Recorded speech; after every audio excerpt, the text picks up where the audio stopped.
Hello friends, कैसे हैं आप सब? बढ़िया। चलिए देखते हैं मैथ्स का एक बहुत ही इंपॉर्टेंट सवाल, बहुत ही जबरदस्त सवाल। और ये सवाल पूछा हुआ है टीजीटी एग्जाम में सन 2010 में। तो चलिए देखते हैं क्या कहता है ये सवाल। यदि a की घात x बराबर b की घात y बराबर c की घात z और abc गुणोत्तर श्रेणी में हो तो x y z किस में होंगे? AP में, GP में, HP में या इनमें से कोई नहीं? तो चलिए सॉल्व करते हैं। क्या दिया अपने को? ठीक है, सबसे पहले जो अपने को दिया है उसको ले लेते हैं।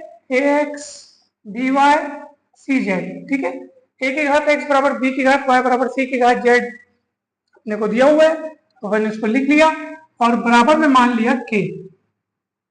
ठीक है, तो अब यहाँ से बारी बारी से आप इसको इसके बराबर रखो। तो a की घात x को अगर k के बराबर रखोगे दोस्तों, तो यहाँ पे आपको a का मान मिलेगा k की घात 1/x।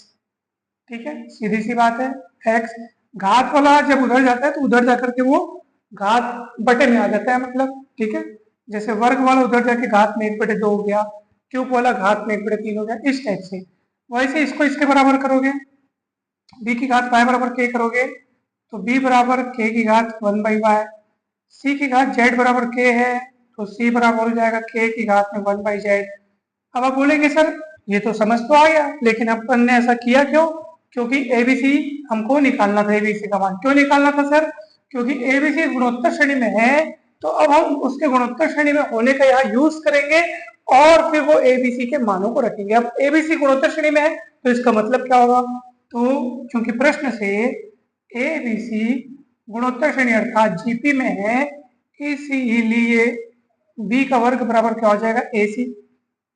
ठीक है, क्योंकि गुणोत्तर श्रेणी में अगर तीन राशियां हो तो बीच वाले का वर्ग बराबर आजू बाजू वाले का गुणा।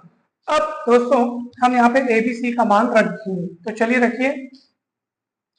तो b का मान कितना है? k की घात 1/y। तो k की घात 1/y फिर पूरे का वर्ग। a का मान कितना है? k की घात 1/x। c का मान कितना है? k की घात 1/z। तो क्या हो जाएगा? घात के ऊपर घात, तो घातों का आपस में गुणा। और अगर ये इंटू में हो, आधार समान है, तो घातें जुड़ जाती हैं, 1/x एन 1/z। तो दोस्तों अब दोनों पक्षों में आप तुलना करेंगे, आधार बराबर है तो घातें भी बराबर, मतलब ये दोनों पक्ष बराबर हैं, जिसमें आधार समान है तो घातें भी समान होंगी। तो तुलना करने पर आपको क्या मिलेगा दोस्तों? 2/y बराबर 1/x एन 1/z। और यहां से आपको पता चल रहा है, देखो समझने के अनेक तरीके हैं। आप चाहे तो इस तरीके से समझो कि सर 2/y है, या एलसीएम निकालोगे x प्लस जेड, सीधे गुणा करोगे तो y का मान मिलेगा 2xz upon x plus Z. अगर आपको इस तरीके से आपको मिल रहा है y बराबर 2xz upon x plus Z, तो इसका अर्थ ये है कि y x और z का हरात्मक माध्य है। कौन सा माध्य? हरात्मक माध्य, हार्मोनिक मीन।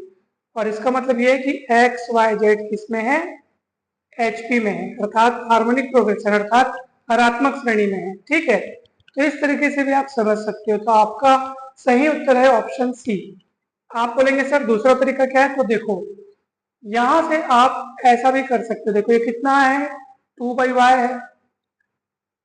2/y मतलब 1/y plus 1/y, 1/x plus 1/z। इसका मतलब क्या है दोस्तों? अब आप ध्यान से देखेंगे, 1/x को इधर पलटा दो तो 1/y माइनस 1/x, और 1/y को इधर पलटा दो 1/z माइनस 1/y। यानी साफ साफ पता चल रहा है कि 1/y का 1/x से उतना ही अंतर है जितना कि 1/z का 1/y से।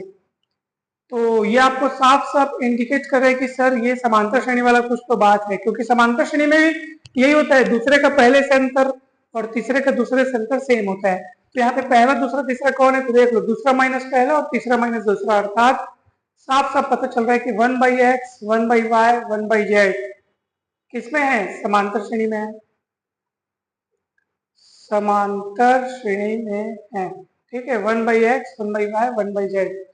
और आपको पता होगा कि समांतर श्रेणी में अगर 1/x 1/y 1/z है तो बस इनके पदों को आप व्युत्क्रम कर दो तो जो श्रेणी बनती है वो हरात्मक श्रेणी बन जाती है। हरात्मक श्रेणी की परिभाषा ही यही है, समांतर श्रेणी के पदों को व्युत्क्रम करने से जो प्राप्त श्रेणी है वो क्या कहलाएगी? हरात्मक श्रेणी कहलाएगी। तो अगर ये 1/x 1/y 1/z अगर समांतर श्रेणी में है तो इसका अर्थ ये है कि x y z हरात्मक श्रेणी में होंगे, एचपी में होंगे।